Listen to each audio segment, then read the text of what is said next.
మహిళలకు ఉచిత బస్సు పథకం ఇంప్లిమెంటేషన్ సంబంధించిన కీలక అడుగు పడిగింది. ఇప్పటివరకు పెద్ద అంటే రకరకాల రూమర్స్ వచ్చాయి. కేవలం జిల్లాలకు మాత్రం పరిమితం, లేకపోతే కొన్ని బస్సులు మాత్రం పరిమితం అంటూ రకరకాల రూమర్స్ వచ్చాయి. ఆ రూమర్స్ అన్నిటి కూడా చెక్ పెట్టే విధంగా మంత్రి మండిపల్లి రామప్రసాద్ రెడ్డి క్లారిటీ ఇచ్చారు. 6వ తారీఖు క్యాబినెట్ దీనికి సంబంధించి అప్రూవల్ కూడా రాబోతుంది.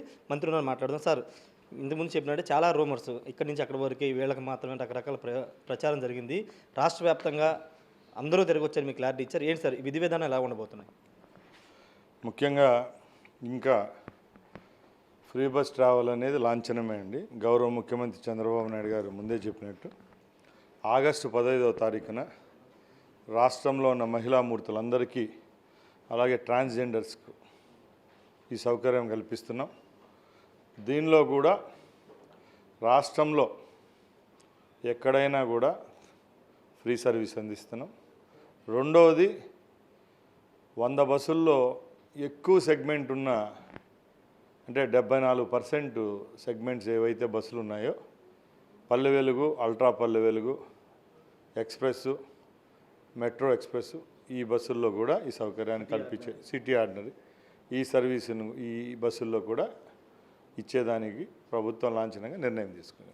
అంటే సార్ జనరల్గా చాలామంది అపోహ ఏంటంటే ఇప్పుడు నా హైదరాబాద్ వెళ్ళాలన్నా లేకపోతే చెన్నై వెళ్ళాలన్నా అది ఇంటర్ స్టేట్ కాబట్టి ఆ ఫెసిలిటీ ఉంటుందా? కేవలం మన రాష్ట్రం వరకు మాత్రమే బస్సు ఫ్రీ అనే పథకం ఉంటుందా? మన రాష్ట్రం వరకే ఈ సర్వీసు ఇవ్వడం జరుగుతుంది.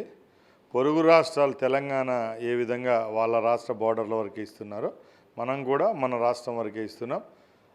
ఎవరైతే ఈ 2 రాష్ట్రాల మధ్య ట్రావెల్ చేసే ఎవరైతే ఉంటారో వాళ్లకు ఈ 2 రాష్ట్రాలు తీసుకున్న నిర్ణయాల వల్ల ఏ విధమైన సమస్యలు లేవనెత్తదని మేము అనుకుంటున్నాం. జనరల్గా ఇప్పుడు మహిళలు ఏం తీసుకెళ్ళాలి సార్? బస్సు ఉచిత బస్సు ప్రయాణం చేయాలంటే వాళ్ళు ఐడి ప్రూఫ్ ఏం తీసుకెళ్ళాలి?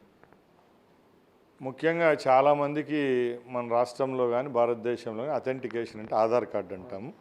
Aadhaar card, driving licence, pan card ఇవన్నీ అందుబాటులో ఉండే వాళ్ళకు ఎవరైనా ఈ సౌకర్యాన్ని ఉపయోగించుకోవచ్చు. అంటే మొత్తం ఎన్ని బస్సులను ఉపయోగించబోతున్నారు? రాష్ట్ర ప్రభుత్వ ఖజానా మీద ఎంత బడ్డెన్ పడబోతుంది? ఈ కేటగిరీలో సుమారుగా 6,700 బస్సులు వస్తాయండి.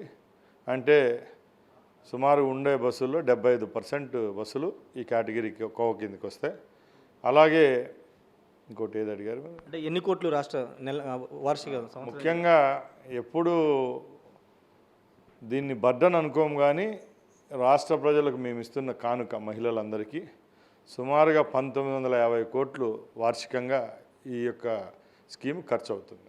సార్, ఇప్పుడు ఆల్టర్నేటివ్ ఇంతకుముందు మిమ్మల్ని కూడా అడిగాను. ఆటో వాళ్ళు చాలా ధర్నాలు చేస్తున్నారు, మహిళలకు బస్సులు ఇవ్వడం ద్వారా తమ ఉపాధి పోతుంది, మా పరిస్థితి ఏంటని వాళ్ళు కూడా అడుగుతున్నారు. దానికి ఆల్టర్నేటివ్ ఏమన్నా చేయబోతున్నారు? మంచి క్వశ్చన్ అడిగారండి. ఆటో సోదరులందరికీ ఒక రవాణా శాఖ మంత్రిగా ఈ ప్రభుత్వం ద్వారా ఒకటే కోరుకుంటున్నా.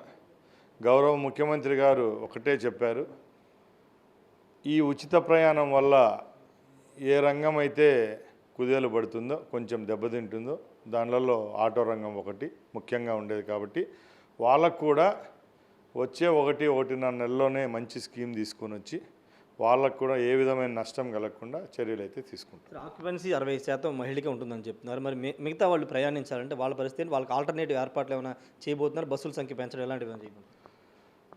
దీంట్లో 2 ఉన్నాయండి. ఉచిత బస్సు సౌకర్యం అనేది ఒకటి, కల్పన అనేది ఒకటి. రెండోది ఏపీఎస్ఆర్టీసీ అనేది ఈరోజు నిన్న పెట్టిన సంస్థ కాదు. గత 40-45 సంవత్సరాల నుంచి ఏపీఎస్ఆర్టీసీలో ఒక క్రమబద్ధతతో బస్సులు కొనుగోలు జరుగుతూ ఉంటుంది. పాత కాలం చెల్లిన బస్సులను తీసేయడం, కొత్త బస్సులను ఏర్పాటు చేసుకోవడం. దానిలో భాగంగానే ఇప్పుడు మా ప్రభుత్వం వచ్చిన తర్వాత 1400 బస్సులు కొనుగోలు చేయడం జరిగింది. మా ముఖ్యమంత్రి గారు కూడా ఏపీఎస్ఆర్టీసీని ముందుకు తీసుకొని పోయేదానికి కొత్త బస్సులు కొనుగోలు, అవి కూడా ఎలక్ట్రిసిటీతో నడిచే బస్సులను తేవాలని చెప్పి ఒక సంకల్పంతో రేపు రాబోయే 2-3 సంవత్సరాల్లో కూడా సుమారు 3000 బస్సులను ఏపీఎస్ఆర్టీసీ కొనుగోలు చేయాలి. ఇంకొక ప్రశ్న, లూలు గ్రూప్కి కోట్ల రూపాయలు విలువ చేసే విజయవాడ నడిబొడ్డులో ఉన్నటువంటి గవర్నర్పేట 2 డిపో స్థలాన్ని చాలా తక్కువ రేటుకి 99 సంవత్సరాల పాటు లీజుకి ఇవ్వాల్సిన అవసరం ఉంది.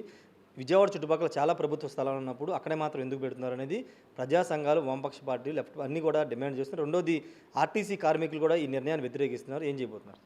ముఖ్యంగా మేము ఒకటే చెప్తున్నామండి, ఎంతసేపు ఒక స్థలాన్ని ఒక బహుళజాతి సంస్థకి ఇచ్చినారని అందరూ అంటున్నారు. కానీ ఈరోజున్న పరిస్థితుల ప్రకారం అమరావతి నిర్మాణం జరుగుతూ ఉంది. విజయవాడలో వేలాది మంది లక్షలాది మంది నిరుద్యోగులు ఉన్నారు. వాళ్లకు నిరుద్యోగులకు ఉద్యోగస్తులుగా మార్చే విధంగా ఉద్యోగ అవకాశాలు మెండుగా రావాలంటే ఇలాంటి సంస్థలు రావాలా. దానిలలో లూలు మాల్ కూడా ఒకటి. ఆ కంపెనీ అక్కడికి రావడం వల్ల సుమారుగా వేలాది మందికి జీవనోపాధి లభిస్తుంది. కాబట్టి దయచేసి మీరందరూ ఈ ప్రభుత్వం యొక్క సంకల్పం అర్థం చేసుకోవాల్సిందిగా కోరుకుంటున్నాను. ఫైనల్గా ప్రతిపక్షాలకు ఏం చెప్తారు? మీరు మంత్రి అయిన దగ్గర నుండి ప్రతిరోజు మిమ్మల్ని ప్రశ్న అడుగుతూనే ఉన్నారు. ఉచిత బస్సు పథకం తెలంగాణలో వచ్చే 4 రోజులు ఇంప్లిమెంట్ చేశారని కాంగ్రెస్ పార్టీ షర్మిల కూడా పదే పదే చెప్పారు. ఈరోజు పథకం ఇంప్లిమెంటేషన్ డేట్ ఖరారైంది, విధి విధానాలు ఖరారు. ఏం చెప్తారు ప్రతిపక్షం? నేను ప్రతిపక్షాలకు ఒకటే చెప్తున్నానండి, సూపర్ 6 ఇవ్వలేమని చెప్పారు. సూపర్ 6లో భాగమైన ఉచిత బస్సు లేదు లేదు లేదు అని చెప్పారు. ఇప్పుడు ఈ సౌకర్యం కల్పిస్తామని చెప్పి డేట్తో సహా కేటగిరీలతో సహా ఇచ్చిన తర్వాత ఇంకేదో ఒకటి దీంట్లో తప్పు ఎతకడం తప్పక వాళ్ళు చేసే పని ఏం లేదు. తప్పకుండా సూపర్ 6 పథకాలు అన్నీ ప్రజల్లోకి వెళ్తున్నాయి. దానిలో భాగంగానే ఈ ఫ్రీ సర్వీస్ కూడా ఈ రాష్ట్రంలో దిగ్విజయంగా ప్రారంభిస్తాం. మహిళా మూర్తులందరికీ ఇది ఒక వరం అవుతుంది. Thank you sir. ఖచ్చితంగా మహిళలకు ఒక వరంలాగా ఈ ఉచిత బస్సు పథకం అమలు కాబోతుందని మంత్రి చెప్తూ ఉన్నారు. ప్రతిపక్షాలు ఎన్ని విమర్శలు చేసినా సూపర్ 6 పథకాలు అయితే ఇంప్లిమెంటేషన్ చేయబోతున్నామని చెప్తున్నారు. రాష్ట్ర వ్యాప్తంగా మహిళలందరూ కూడా ఎక్కడి నుంచి ఎక్కడికైనా ప్రయాణం చేయొచ్చు. కాకపోతే ఇంటర్స్టేట్ అంటే విజయవాడ నుంచే ఆంధ్రప్రదేశ్ నుంచి తెలంగాణ వెళ్ళడానికి మాత్రం అవకాశం లేదని చెప్తున్నారు. 15వ తేదీన అఫీషియల్గా దీన్ని అయితే ప్రారంభించబోతున్నారు. కెమెరా పర్సన్ సాయితో రాజేష్, బిగ్ టీవీ, అమరావతి.